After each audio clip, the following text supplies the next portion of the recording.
Welcome to They Live by Film, a platform dedicated to bringing you film discussion and interviews from around the world. I'm Adam Lundy, joined as always by my co-hosts Chris Haskell and Zach Bryant. Hey guys, how you doing? Good, good. How are you?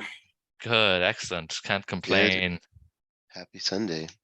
Happy Sunday indeed. We always record on Sundays for our listeners if we've never mentioned that before. So nice, That's easy right. Sundays for us. The Church of Cinema. Yeah, Yes, there you go. absolutely. So it's been a couple of weeks. Have you guys watched anything, picked up anything you want to shout out before we get into the nitty gritty? Yeah, actually, I went to the theater recently, and I need everyone to go see this movie because I need to talk about it with somebody. But I wanted to go see Megan, and I was just like, well, I'm at the theater. I can go see the 9 o'clock show. I was like, what's playing at 7? There's this movie that is called The Devil Conspiracy that has one of the worst posters I've ever seen. And it has some of the most mixed ratings I've seen from a movie in a while. Don't know anything about it going in. And it is one of the craziest experiences I've had in a movie theater in like a while. So this whole thing plays out as almost like this Christian like Clash of the Titans type thing. So it takes itself so incredibly seriously about like these rich people using cloning to bring back the like people from the past, like Michelangelo and Vivaldi and all of them, and sell these babies to like the highest bidder. And at the same time, there's this plot about how, eons ago, Michael, the Archangel Michael, like kept Lucifer into like this area, and it plays as this like adventure movie of Satan trying to get free and do all this crazy junk. And it is really decent production. Like, I'm shocked it has the budget it does because it actually doesn't look bad, like from a production standpoint. The movie's just bonkers, 100% bonkers. It's like a dark CW, R-rated CW type thing of like supernatural, and I just need people to go see it because I'm amazed by it. The poster looks fucking dreadful. It does. It sounds like it could have been made by like a cousin of Żuławski or something. In a way. The closer I think about it, it's more like Constantine, like Keanu Reeves' Constantine is maybe a decent comparison. Okay. Yeah, I don't think I'm going to be catching that one, Zach. I'm afraid. I'm sorry. Ah, man. You'll have the best time in a movie theater.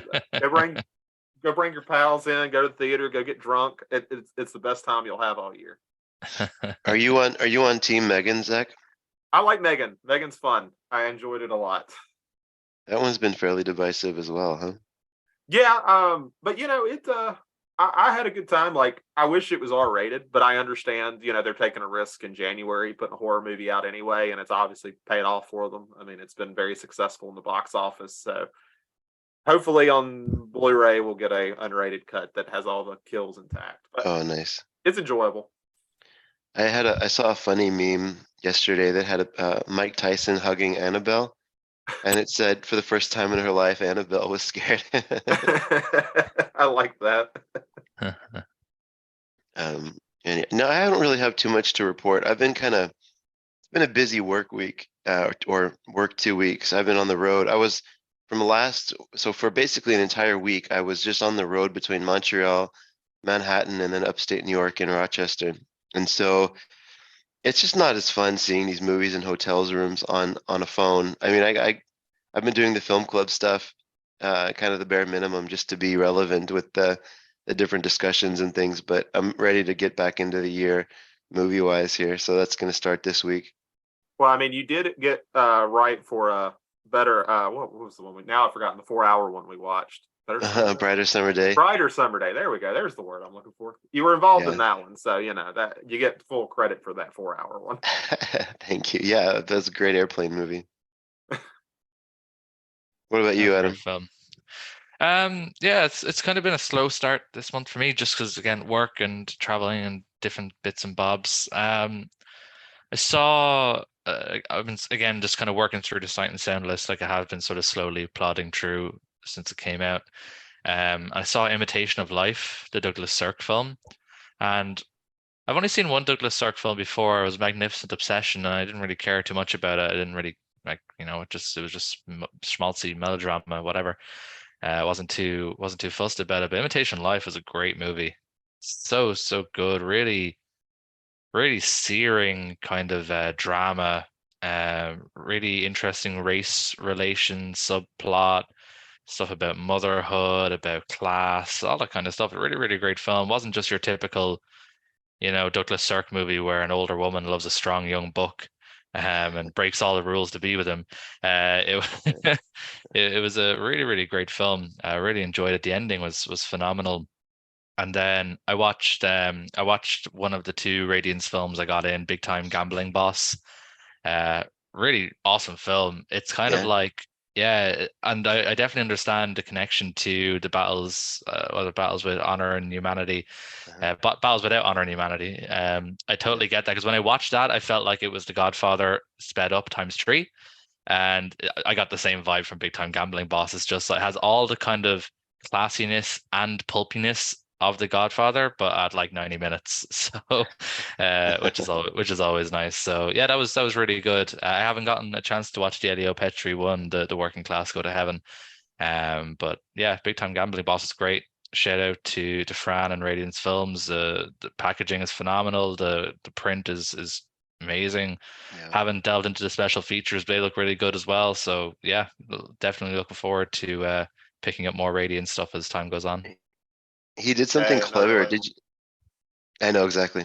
Did you see the British rating sign, the red kind of rating circle? Hmm. Did you see that if it actually is on a separate sheet of paper, if you open up the packaging, you can actually remove that if you don't Yeah, want it's to on see that it? little side card thing. Yeah, a Yeah. few companies kind of get around that by having the reversible Imprint, right? Does that? covers. I'm not Mm, sure about imprint, but I know that, like, say with Arrow, for example, when they have a reversible sleeve, they'll only have the age rating on the main sleeve. If you reverse it, they remove the age rating. nice. So a couple of companies get Indicators. around it. Indicators. What I was thinking. I'm sorry. Yeah. And when I got my Wings of Desire steelbook, that had the age rating was only on the little overleaf paper. Okay. Once you took Okay. that off, the age rating was gone as well. So Nice. I like when companies find little ways to remove it. Although Yeah, I'm used exactly. to it. I understand, like, with Americans, because you guys don't have age ratings and stuff, why it's weird to see it. But I've got Oh, my it's whole here. life It's just seeing them, like so I'm this just kind of little used to thing it. right here. That's what you get. A little Yeah, bit right see, there. I've gone my whole life with the circle and the age in it, so I'm just kind of used to it now, so it doesn't Mm, bother me. that's true. Cool. So we get diving into this week's topic, this week's films. Yeah, works for me. You want me to introduce them? Yeah. Look, your picks. You introduce away. Okay. So this week, I thought the way to go is to. I know, Chris, you have watched Possession, and Adam, this was your first dive into Andrzej Żuławski. Hmm. So these are actually his first two films, and two of the films from the what they call the Polish trilogy unofficially. There's plenty of companies that have put the two films we're talking about today, along with the Silver Globe, all on like a set together. Japan's done it. Uh, Eureka is the one doing it next, if I remember correctly. That was their Yeah. their hint that they will be doing that. There is an Yeah. Italian or French company is going to be doing it, and as we've been promised for about 5 or 6 years now, Mondo Visions will be doing it. Though, I mean, we'll see when that happens, but it's Right. still on their site that they are in production for it. So the first one we're going to be talking about is his very first feature film, which is The Third Part of the Night. And while I will say the Polish translation for the second one, I will not say it for this one because there's no chance I get it right. This was his 1971 film, set during the Nazi occupation of Poland, in which McCall, I guess that's how you say it, Michael, or is it Michael? I don't remember. Witnesses the murder of his mother, wife, and child. He is hurled into a life of literally not his own, a surreal world littered with trapdoors, doppelgangers, and wormholes. It also tells the true untold story of Nazi vaccine laboratory where Jews and members of the resistance were employed as feeders for the parasites infected with typhus. I mean, that is all true. I'm not sure if that's how I would describe the film, but all of that is in fact true. Adam, this was really your first introduction to Żuławski altogether, since me and Chris had a little bit of cheat in our life. So I want to hear your take on his filmmaking. Wait. Um, And I want to hear this too. But Adam, you had not seen Possession? no, no, it's just not available over here. There's no Blu-ray. It's not streaming anywhere. It just can't see it. No, That I'm is just not. insanity. That was the only one we had out here for years. It's the only Yeah. one you can get available. And I'm not, poking at you for not seeing it. I can't wait to see what you say because it was a nice intro for me. But anyways, go ahead. Yeah, what do you think? The third part of the night. I definitely preferred this one to the second one, the one that we're going to talk about a little bit later.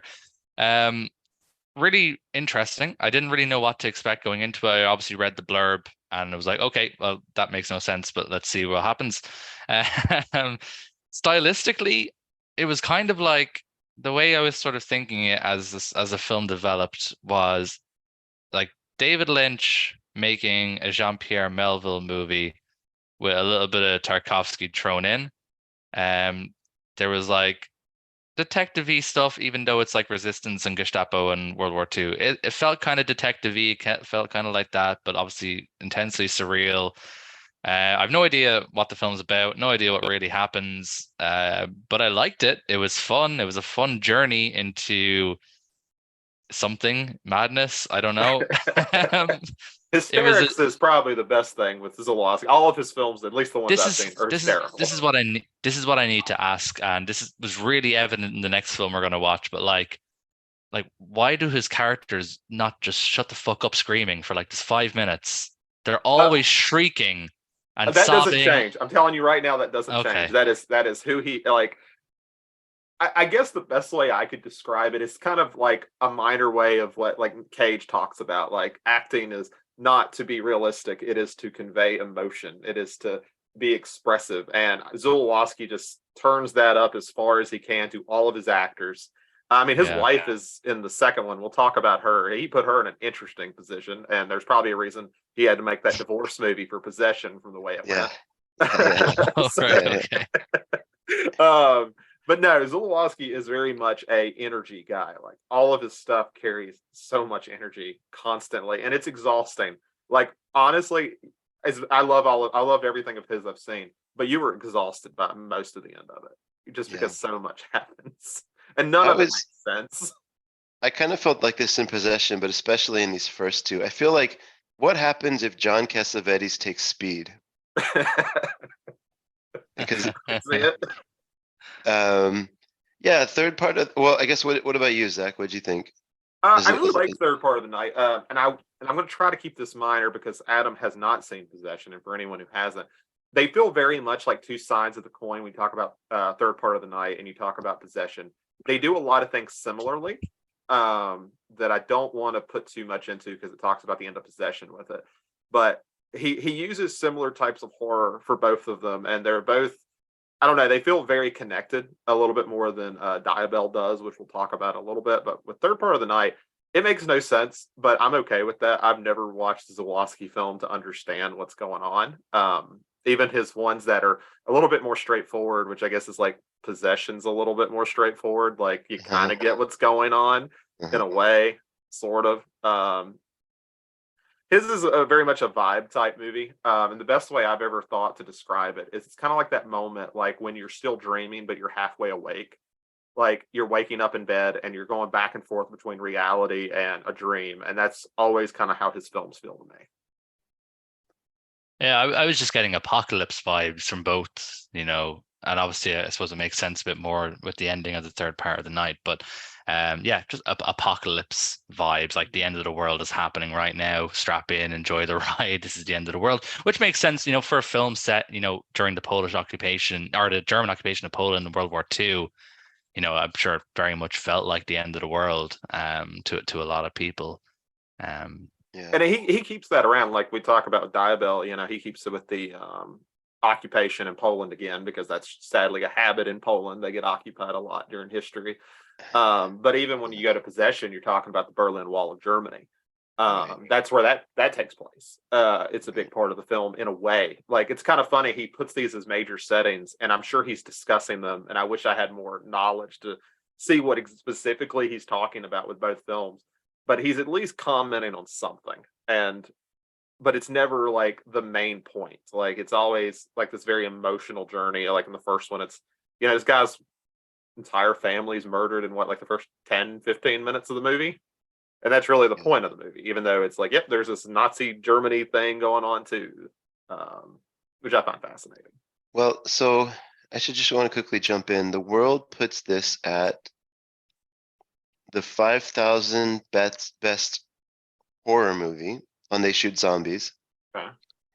and the 14,000th best movie, 14,328 specifically, on They Shoot Pictures. Okay. I think, it was interesting. I was looking at the writer, and they share a last name, so I was digging into that a little bit. This was his dad's novel that he turned into a film. And knowing that, I think, kind of helped me. Like, I feel like Diabel felt more like a Żuławski picture.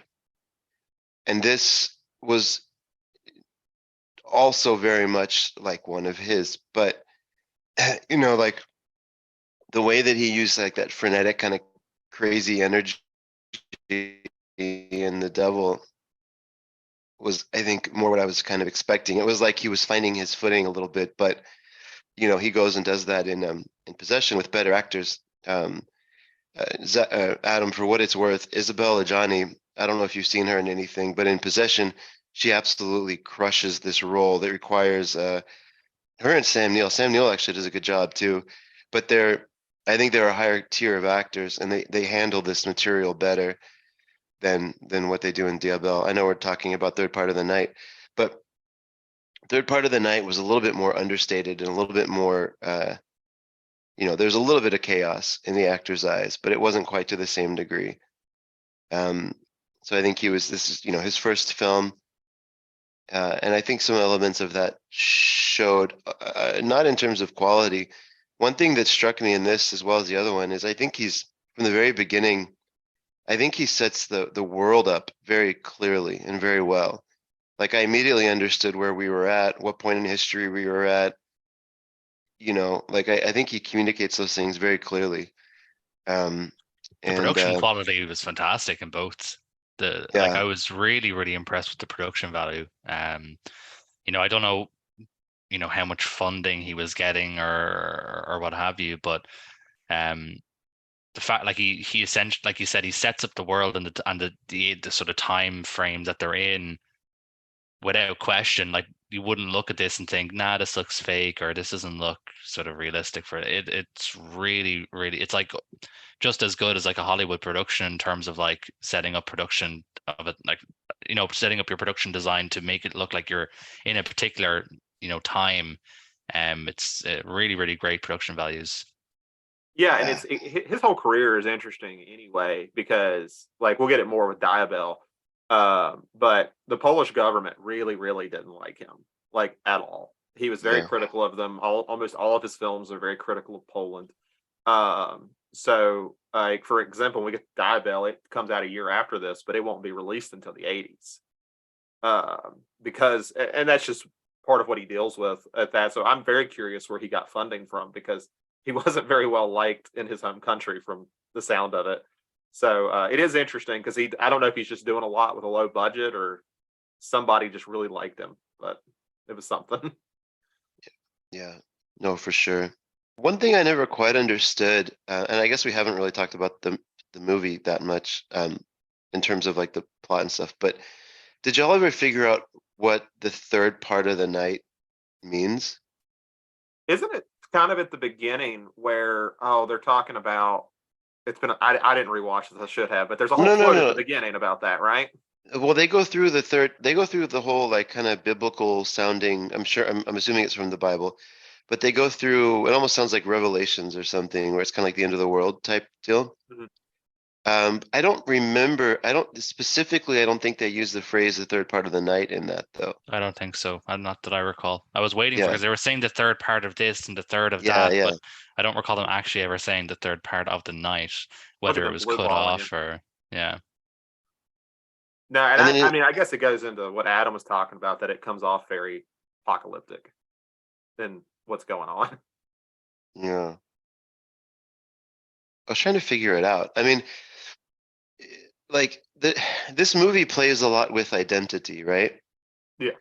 Because it goes back, like, one of the big confusing kind of puzzles, I think, in this film is the fact that his wife is killed, and son, and who else? Who are the three people that are killed? Was it his mom? No, who are the His three people mother, that... yeah, his mother, his wife, and his son. Okay.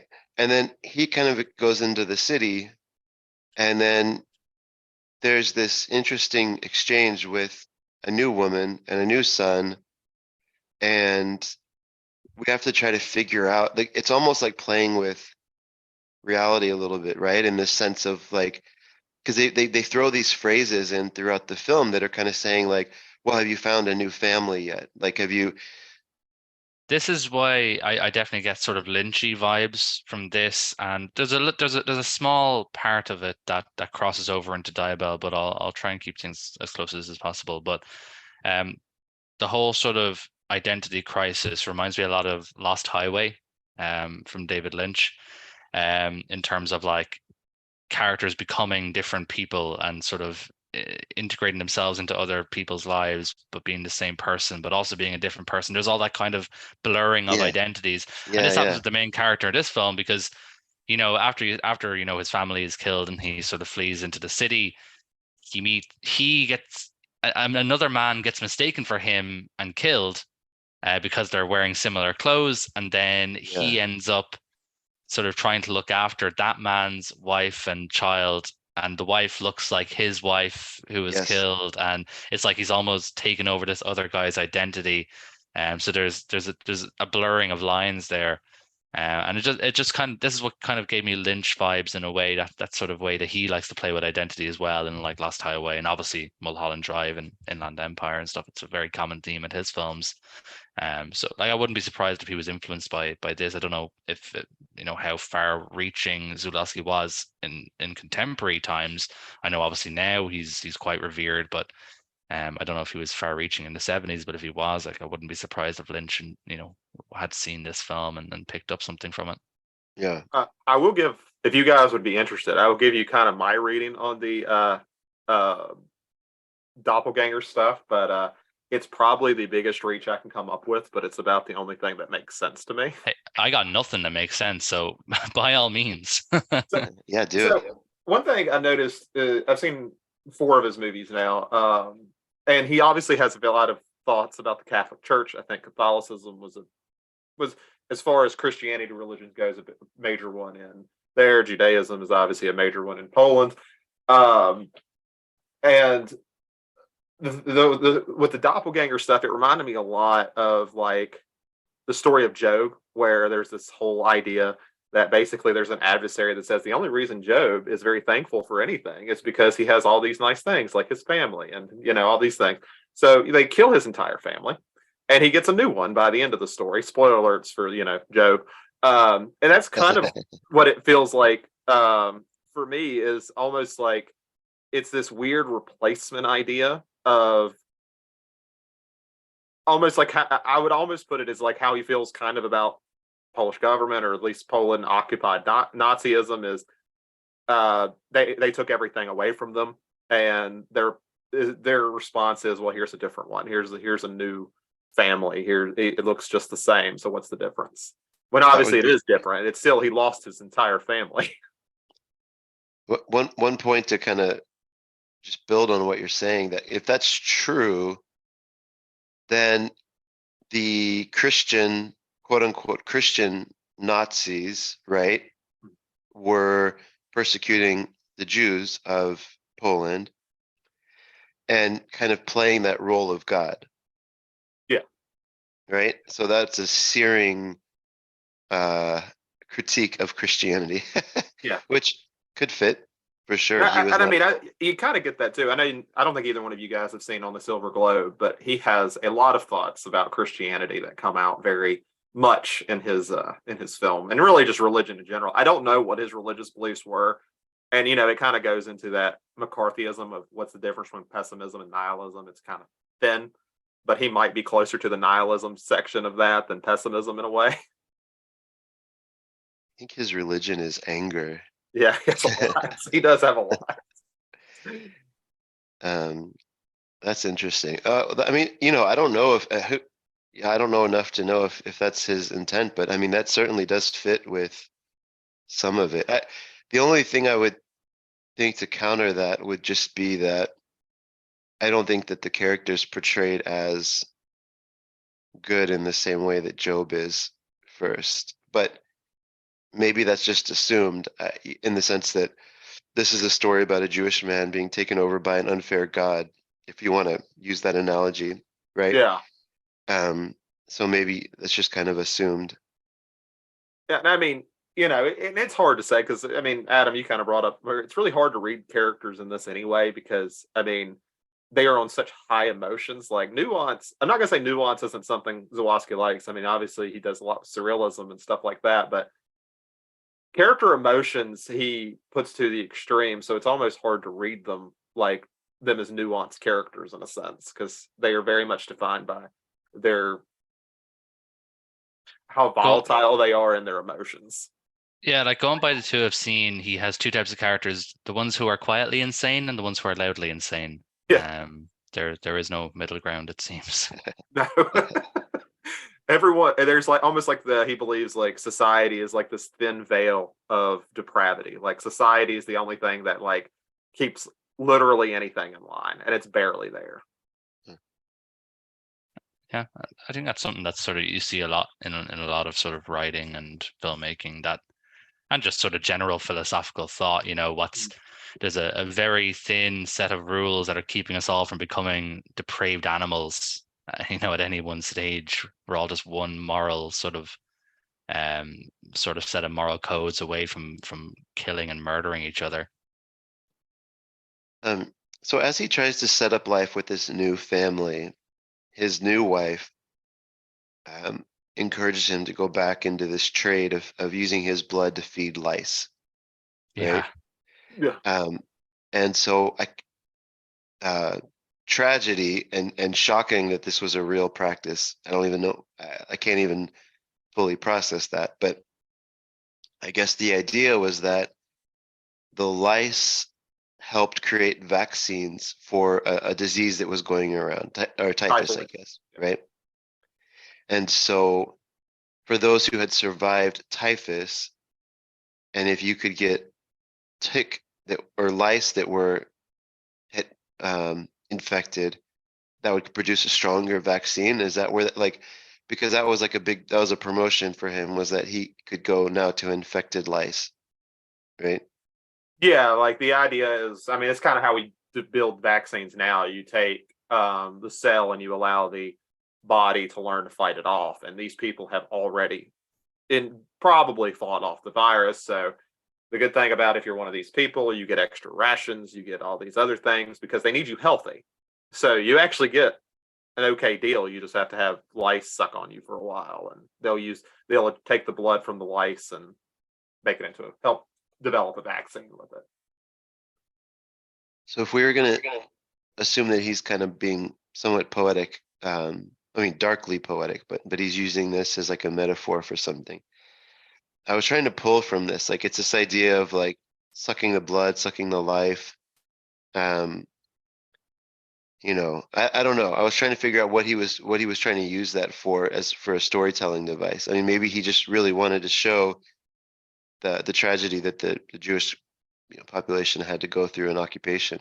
I mean, it's kind of a oxymoron in a way, right? Like we associate lice with dirtiness, we associate it with sickness, and they're going to take it from these people. And in a lot of ways, these are probably going to go to the Germans who are occupying the area in a lot of ways to keep, because typhus is running rampant in Poland at the time, so they're using Jewish blood to almost cure themselves of a disease in a way. I think it's just almost feels like a bit of irony to me. Oh yeah, that's exactly right.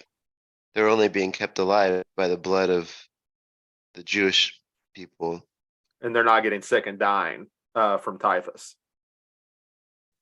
So the Jewish are saving them to kill them.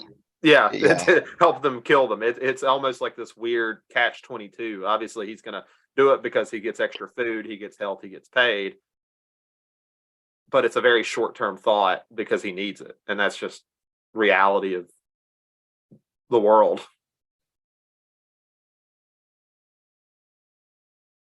I wonder if the third part of the night could somehow be, because on the third, if okay, just sticking with Christian kind of mythology here for a minute, right?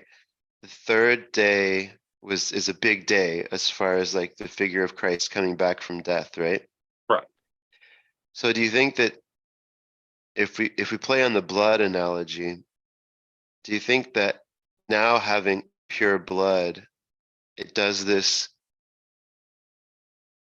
like it almost like restores the Jewish kingdom, like it almost like there is no, because the whole thing about German was this idea of purity, right? Yeah, and now it's a sock drawer in there, essentially. Yeah. So maybe there's almost like, I don't know. That's a bit of a stretch.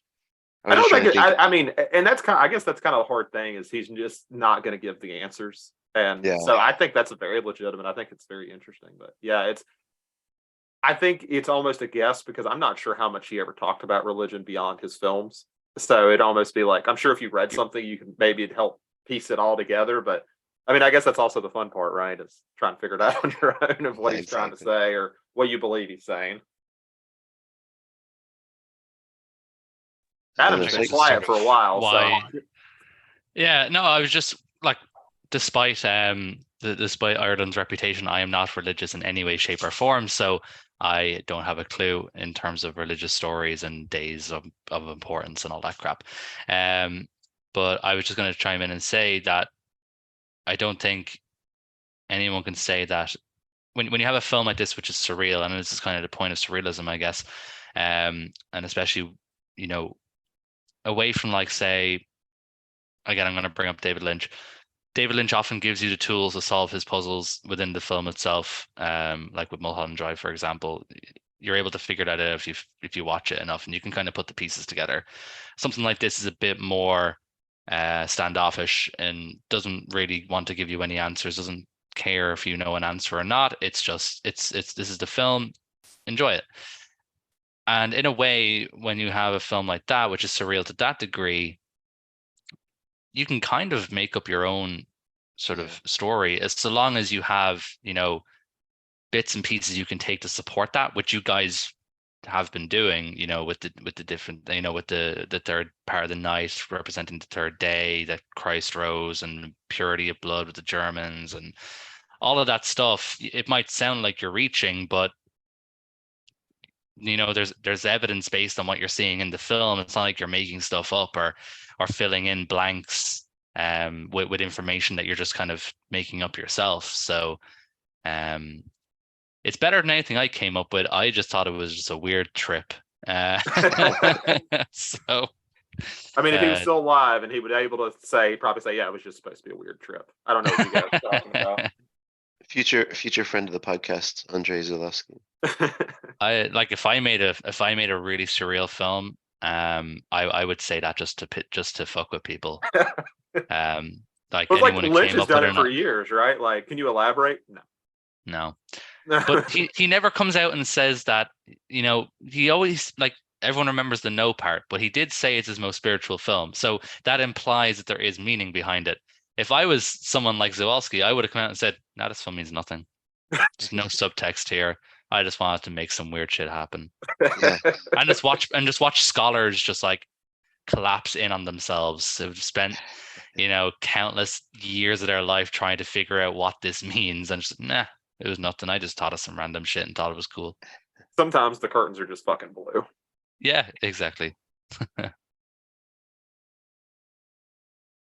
One thing that like I said, I largely enjoyed this film. The performances are a bit weird for me, and that follows into the next film. I understand what you're saying about the performances and all that stuff. It doesn't really work for me a lot of the time, but I think they're a little bit easier to watch in this film. But one thing that happens more in this film, but a little bit in the next one, so I'll talk about it here. The soundtrack is really fucking weird. Yeah, it's almost like a rock soundtrack at times. It's like something out of Dirty Harry. It's like really bizarre. It's like it just has no place in the film at all. It's just like this weird, funky. It's just so strange for the type of film it is, and that carries across into Diablo, which is even weirder because it takes place in like the 1700s. So there's no reason an electric guitar should be present on that soundtrack. But I just found it really weird, and yeah, I don't know. I don't know if you guys thought that was weird. I'm thinking maybe it's just because maybe they just didn't have, the budget to go and hire someone to do like a proper orchestral score or something. But I just thought that was so bizarre. Actually, now that I think about it, it was like something out of more like a Giallo film, like an Argento. I was expecting goblins to show up on the exactly on the credits. Yeah. Really, Who knows? really maybe all the budget went into the filming and he had to make his own music or something. Who knows? You never, I wouldn't be surprised because it really took me out of it a little bit. I was like, it's a bit weird. And with all this dreamlike stuff, I almost wonder if he's like, no, that would make too much sense if I went with an orchestra. So what's the opposite of that? I suppose you never know. Stranger things have happened. All right, since we've covered his first, a year later, we got Żuławski's second film, which is The Devil. Or in Poland, the only one I can say is Diabel. This is about a young Polish nobleman, Jacob. I hope I'm saying that right, is saved from an imprisonment by a stranger. In return, the stranger wants to obtain a list of Jacob's fellow conspirators. As he follows his mysterious savior across the country, Jacob is affected by the overall chaos and moral corruption. He goes insane and becomes a mass murderer. Yeah, that about covers it, I think. Besides, the incest part, they neglected to talk about that. But Chris, give us the the list of where these place. Yeah. Okay. They Shoot Zombies puts this just slightly ahead of Third Part of the Night at 4,858. And They Shoot Pictures puts this quite a bit further ahead of Third Part of the Night. That was at 14,000. This is at 4,466. Oh, so cracked the 5,000. That's cool.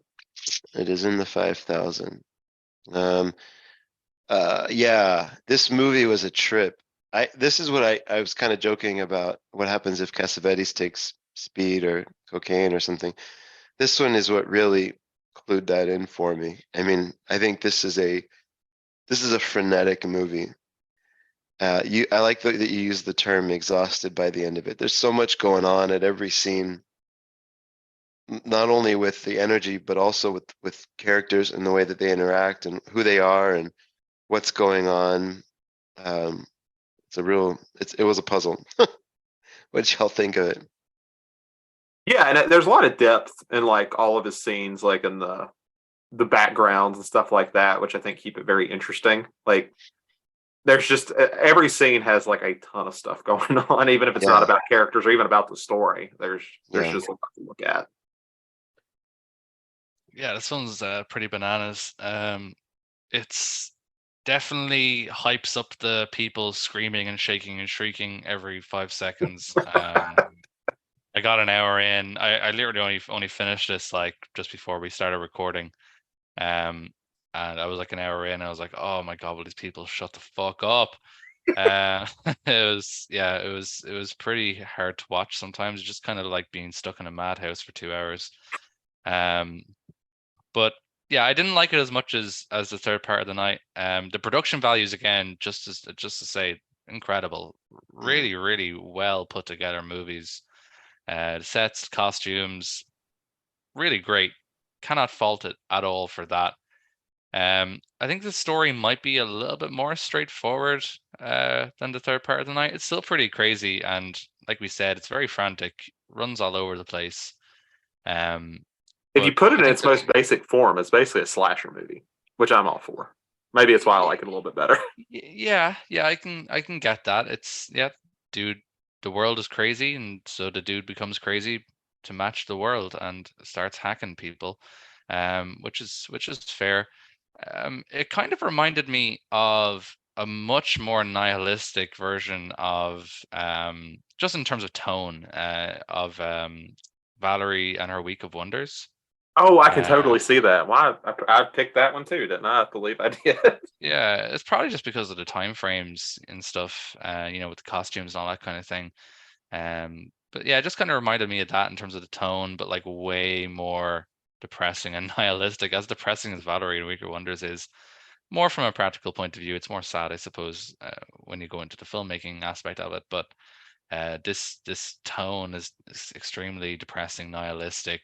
The world's a terrible place and we're all going to die is essentially the vibe that this film puts out.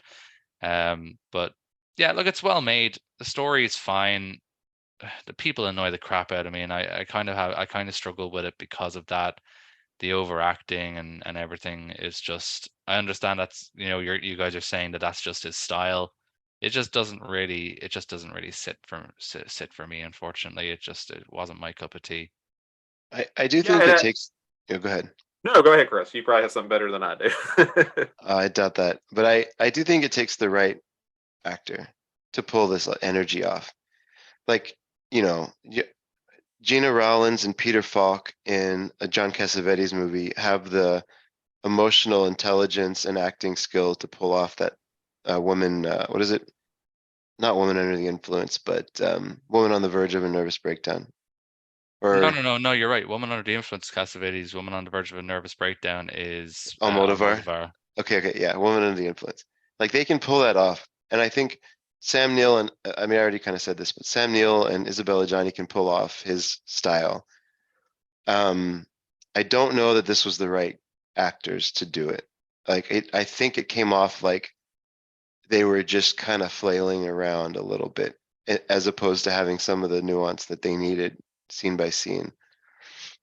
Even though I like this movie, okay, actually, I want to talk about here in a little bit more depth, and there's some specific questions I have, but one really thing I think y'all might appreciate this. My wife kind of is always in and out of. She doesn't really watch these movies with me, but she'll be around the room, just kind of walking around. And this one played kind of about 20 minutes in, and she kind of stopped for a minute, and she was like, "Is it Zach's week?" Oh, I'm glad your wife knows me so well. They said yes, it is. What were you going to say, though, Zach? Because I have some specific questions I wanted to kind of drill into.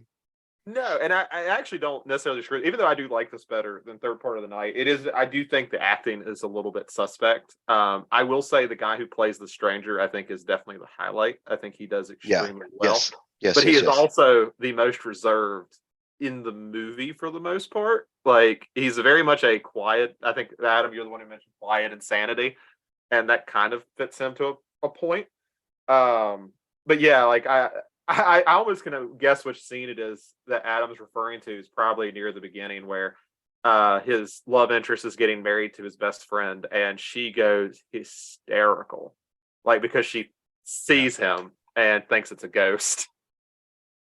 Yeah, that's exactly it. And if I'm remembering correctly, that is Żuławski's wife in that scene. So very interesting scene for her. Your wife. Interesting. Yeah. Okay, so just to kind of set the playing, because it's one thing to call it insane, but I think just to kind of go a level deeper and see like how confusing this movie is. So we see Jacob or Jakob in prison early on, and there's this guy that comes in, and it felt like in the beginning of the movie that he was being sent by somebody to go rescue Jacob, right? Or Jacob. Yeah. Because he had like this list and he's like, okay, like you're on the list, I need to find him. And then he showed that sort of like decree that showed Jacob's name on it to the army that was coming in. It was about to slaughter everybody in this prison, right? So they just barely pull Jacob out, and they pull a nun with him, which didn't quite make sense at the time. Or maybe really ever, I don't know. And then this guy becomes almost like, throughout the rest of the movie, he becomes almost like Jacob's guide and like sort of a like protector, right? As he goes, because he just says, just go home, just go to your home. And when he goes to his home, then he meets his love interest, his sister, eventually his mom, Who are Dad's also dead. his love interests. Yeah. who also are all his love interests. And he has this whole back and forth with his sister's husband or fiance, right? Who sort of comes into the house and turns out might be his brother. And then at one point in the movie, we understand why he has so many brothers. His mom takes him down into a den and she starts talking about all the different sons that she's had with all these different men. So he has a lot of brothers walking around there. And then can we talk about spoilers? Maybe we do it later, but there's an important piece of information right in the last like 5 minutes of the movie. My only thing is, does it make a difference? Like, if somebody knows the very end, does it really make a difference? I don't think so. No, I don't think so. Like, I don't think you watch Żuławski to follow the plot. Like, I think you're watching it for an experience, and so I was like, I don't think you can really spoil it. So there's two things I think. One is his guide he actually goes to an army at some point and says, okay, like I did it, right? And they said, good job, like you saved him. And then the second thing is he turns into a wolf, right? So we find out he's either a shapeshifter or he's a werewolf or something in that, right? The devil. The answer to your question is the title of the film. He's the devil. Yeah. Yeah. Yeah, that's right. That's right. That makes sense. But that kind of makes sense. But what do you mean he's the devil? So when he turns into the animal, what are they? I guess they're just going to go slaughter the devil and then the village is saved then? Is that the idea? Yeah, pretty much. And I think it's interesting if you take like you were Okay. mentioning like the nun earlier. It's in a way Jacob has like the literal devil and angel on his shoulders sort of thing. Exactly. Because what's Yeah. funny is they both abandon him randomly through the film and then kind of come back when he's at a crossroads all the time. Like, I mean, his companion just leaves him and just somehow finds him again, like repeatedly throughout the film. Like, oh, I'm here again. Don't worry. It, Let me tell you what to do. earlier on, I mentioned that there was an aspect of this film that reminded me of Lost Highway. And this is this character, the stranger, who I like to call the Man in Black in reference to the Dark Terror series. He reminds me of the stranger in Lost Highway, who also represents the devil. I don't know. I know, Zach, you've seen Lost Highway. Chris, have you seen Lost Highway? No, I haven't. Okay. This is not a spoiler, but like, so the mystery man in Lost Highway, the weird dude with the pale face, who meets Bill Pullman's character. He's supposed to represent the devil, and there's a part in Lost Highway where he hands the main character a weapon to basically out of nowhere, just like shows up out of nowhere to hand a weapon that's used then to kill another character. I'm not going to name names just for spoilers for Lost Highway. But I basically was seeing the same thing throughout this film. He always shows up to kind of lend him a helping hand with doing away with something or doing away with someone when he needs him. From what I gathered, and again, this is still so fresh in my mind because I literally finished it like an hour ago. But in terms of the plot and stuff, so obviously we don't know he's the devil or whatever until the end. But essentially, his character gets Jacob out of jail because he was co-conspirator for this plot to assassinate the king. So Jacob knows everyone who is also involved and who is also complicit in that crime. So that's why he gets let out. He's basically set on a path to unwittingly become an undercover cop, essentially, to kind of lead the mystery man, the stranger, back to everybody who is also involved, so the family and friends, etc. He then is manipulated by the stranger into killing them all, doing away with them all. And then he then knocks off Jacob to sort of close all the loose ends. Everyone who tried to get the king killed off is now dead. Job's done. Chaos can reign. Blah, blah, blah. And then obviously the ending happens where it turns out he's the devil and stuff. That's essentially what the film is about. That's why I mean this one's a bit more straightforward, at least for me, being so fresh in my mind. I don't know when you guys watched it, but It's been about a year since I've seen it, but that's about what I remembered.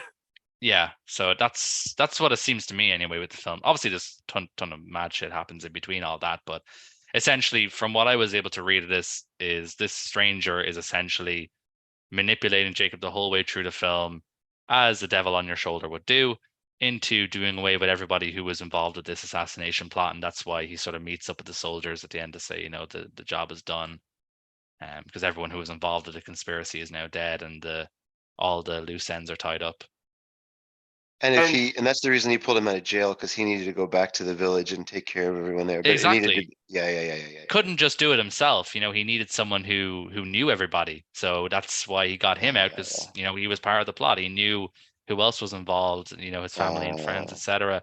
And then obviously he knew that his sister was getting bet the crap out of by his half brother, who's also his sister's fiance or husband or whatever. And he knew that his fiance was going to be marrying his friend. He had all this information, so he knew how easy it was going to be to manipulate him into becoming this kind of madman.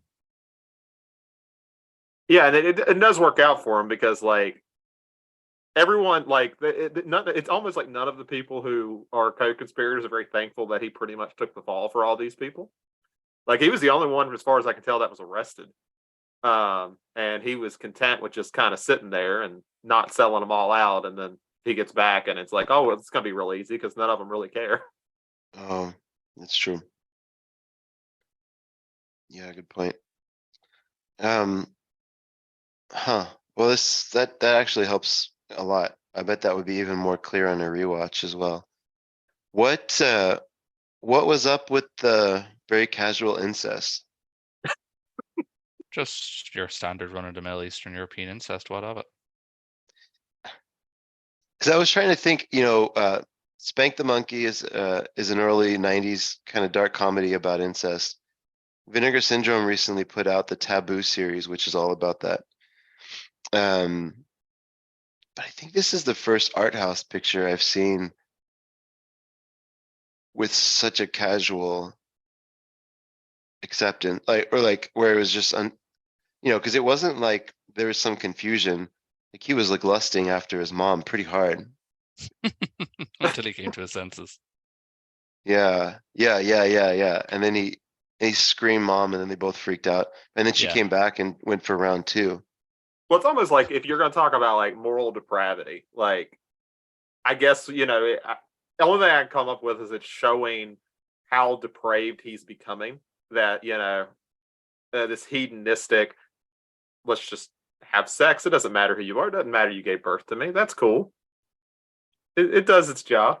That's the only thing I kind of get from that, is it's just really showing Jacob's depraved, like how far he's descended at this point. But I don't know. It could have been something that was going on before all this. I'm not sure. Oh, wait a minute. No.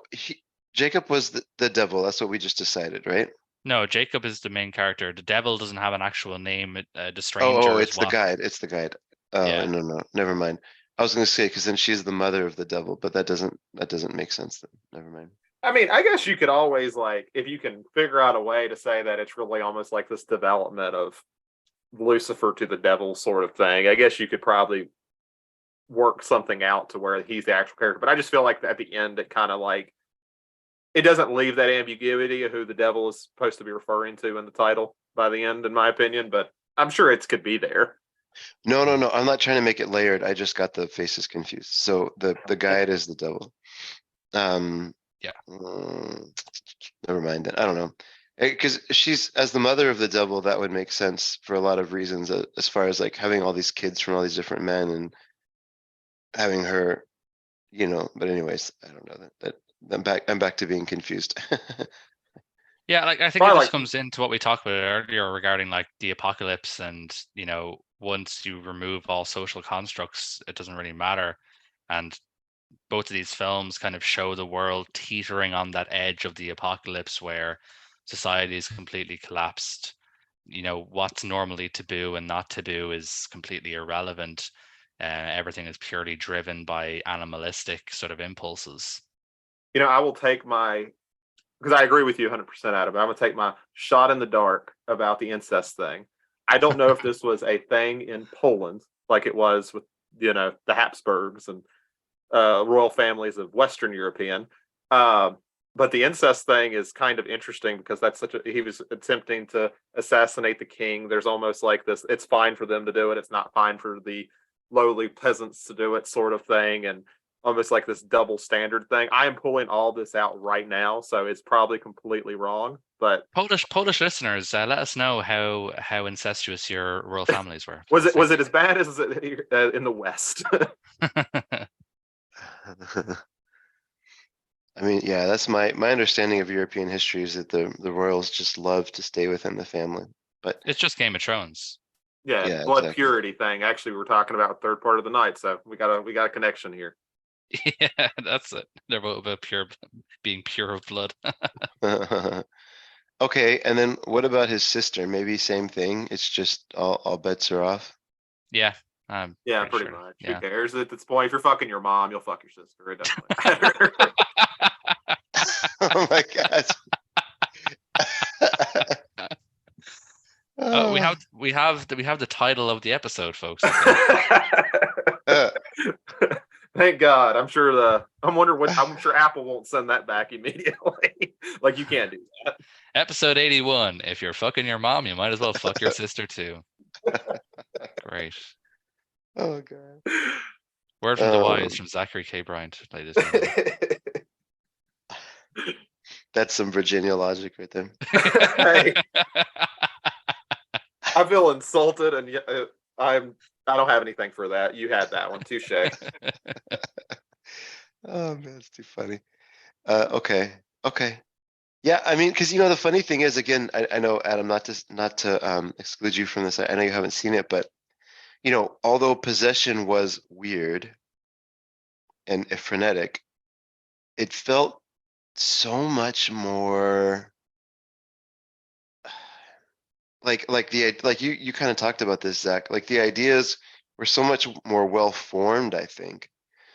Like I left Possession and like really wanted to talk about it and wanted to figure out different moments, and like there's that insane scene where she kind of has like an abortion in the subway station, and like there's all this crazy stuff that goes on, but like sounds fun. Or the guy who kicks the decapitated head and doesn't say anything about it. Which yeah. There's a lot of crazy stuff goes on in Possession. You guys are really selling this movie, dude. Watch Possession. Subway abortions, kicking heads. Sounds fun. We haven't even got to the. We haven't even we haven't even got to the like slimy sex monster. Oh, okay. You had my curiosity. Now you have my attention. But I feel like the ideas in that movie are just so much more well formed. Like I the thing I struggled a little bit with Third Part of the Night and with Diabel is like I don't know that I really am gonna like do the legwork to figure out what he was doing here. Like I enjoyed the movies. For me, I'm glad I saw them. It felt like he was still trying to find his voice a little bit. Like for sure, he's amazing at production design, setting up the costumes, the sets. Might need some help with music, and he likes that frenetic chaos, and capturing that, I guess, as part of his storytelling. But it just feels like he's like on his way here. Like he hasn't quite nailed it down as tight as by the time he got to Possession. And I've heard on the Silver Globe is excellent as well. I haven't seen that, but it is. And the big warning, and I'll keep this short, is with that is it's an incomplete film. It was like 80% done before Polish government took it from him. So he has parts where he just narrates what's supposed. Hey, he's like, hey, this is what was supposed to go here. Also, fuck the Polish government. That was pretty much all of his segments. Interesting. But I thought, was this the film that he left Poland for France, or was it after on the Silver Globe? It was after. Well, it may have been this one because technically on the Silver Globe doesn't come out till 88. Yeah. And it doesn't. He doesn't make it till then, if I remember correctly. And then this one, Poland does not allow this to be released for like 17 years. Yeah. Because they don't know. Basically, from what I understand, is they didn't know what it meant, but they felt like it was anti. The Polish government. So they were like, we're not releasing this. So it didn't get released till like 85. So he did all sorts of things. He was in Germany for a while. He was in France. I think he's probably made more movies in France than anywhere else, from my understanding. And you talked about Valerie in the Week of Wonders. I think he was actually originally born Czech, right? And then he ended up in France. I mean, in Poland. I'm But actually going to check because I'm not sure. I remember reading. Yeah, I think I remember reading that he was actually born Czech. So maybe he has more in common with. Born in Lviv, which is now technically now part of Ukraine. Oh, Ukraine. Ukraine. That's what it was. I'm sorry. Yeah, Ukraine. Yeah. Okay, I got a little mixed up. He made Diabell in 72. He actually made On the Silver Globe in 75. So after Silver Globe is when he will leave Poland. Okay. And they won't release either of those movies till the 80s. Yeah. So yeah, he moved to France, made Possession, made a bunch of other stuff. Okay, so, here it is. Left Poland in 72, went to France, had success with the movie called The Most Important Thing Is Love. Oh yeah, I forgot he did that in between. Took that success, went back to Poland, made On the Silver Globe for 2 years, where they interrupted him, and he had to go back to France. And then I guess he took the footage with him, and so he could release all those movies in France later on. There we go. Okay. Interesting career. I mean, it's really no wonder it took him so long to gain much of an audience, because I mean, it doesn't sound like he was given a lot of help. But I'm still confused by the amount of funding he got. I don't know if there's any information on where he got his money, but somebody must have really liked him. I don't know. Yeah, because I mean, he definitely had money to work with, or he was just really good at stretching a budget. Honestly, I have this same question for a lot of art house directors. Like, if you see some of the set pieces that Fellini built, I mean, like, they're very expensive. Or like some of the battle scenes that Kurosawa put together. I mean, we're not talking about Hollywood money, right? And later in his life, Kurosawa had money from Georgie Porgy, what's his name, George Lucas, and but that was for like that was because he couldn't get any money anywhere anymore. But like for a lot of these art house guys, like I don't know where they're getting money from, because some of this stuff is very elaborate that they're doing with, assuming, just government money, but they don't get millions and millions of dollars from these government funds, right? Yeah, I would assume not. Yeah, because it's not like with Bergman, right, who like got most of his funding from like the Swedish film industry, but like he was just making films like just in a house on an island. There wasn't an elaborate set, so like you don't need major budgets for that. But like for something like this, where you have like armies and horses and building old towns and villages and stuff, like you need major money for that kind of thing. So maybe Andrzej got his money from sus sources. I guess we'll never know. He was the Tommy Wiseau of his age. Don't know where he got his money, but he got it from somewhere. Something to do with genes. Just one final note I'll give on this, and it's very, very brief. The actual restorations, or the cuts of these films that are on the website we watch these on, EasternEuropeanFilms.com, are immaculate.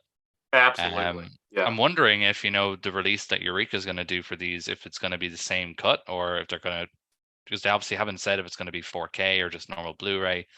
I don't know if they're going to try and do anything extra, but I don't think they have to. They were both immaculate prints, really, really, really good looking. And the stream itself was really, really solid. No buffering. The bit rate was good. This was the first time I'd actually used this subscription that we bought as a collective like over a year ago. It's the first time I ever actually used it, and I was really, really impressed. So I'll probably have to use it a bit more often than I do. Yeah, I'm not sure where they got it either. But I don't know if this is stuff that Mondo Visions has done, because they usually do restorations for his stuff, or where it came from. But it really does look good. Mm. They specifically put, see if I can find it quickly. I'm back in the site. It's EasternEuropeanMovies.com, by the way, just for what it's worth.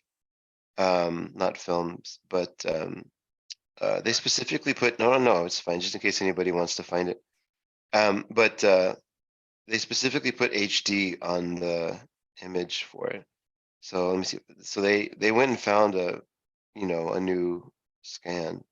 Because the only place that had done this, I think Japan has a Blu-ray of the trilogy, of his Polish trilogy. But I don't know if they're using that, because I don't know of anyone else who's restored it.